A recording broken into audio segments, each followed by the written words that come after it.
สบายดีค่ะพระเจ้านางบัวลี่ผามีสิทธิ์ผู้บริหารห้านคำพูวงสาขาไอเต็กมอ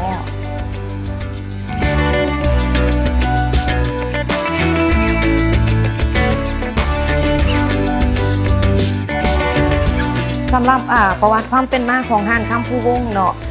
คำพูวงของพวกเราได้เปิดให้บริการปีนี้ก็ก้าวเข้าสู่ปีที่36เนาะสำหรับคำพูวงเองของพวกเรามีบริการให้ทั้งหมด7สาข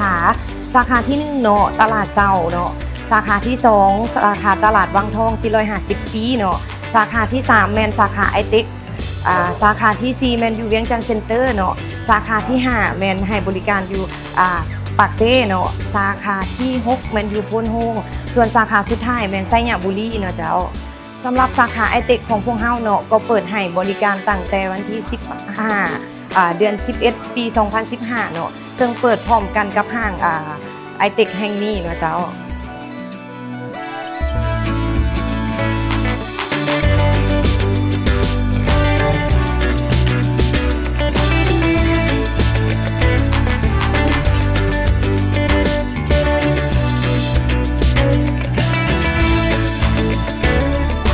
สำหรับการบริการของพวกเฮาเนาะนอกจากผลิตภัณฑ์ค่ำแล้วพวกเฮายังมีเพชรแล้วก็มีค่ำอิตาลีไว้คอยให้บริการลูกค้าเนาะ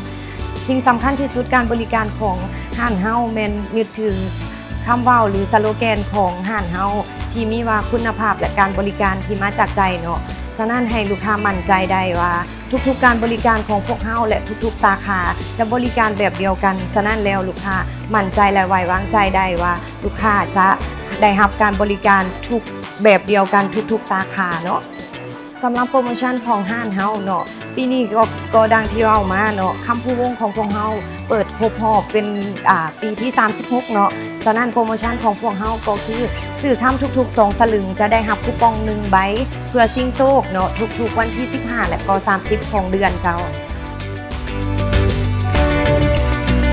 สำหรับช่องทางการติดต่อของคำพูวงของพวกเฮาเนาะสามารถติดต่อได้ตามเพจ Facebook ของพวกเฮาเลยเนาะสำหรับสาขาไอเต็กของพวกเฮาสามารถติดต่อได้ที่เบอร์โทร 03058859999 เจ้า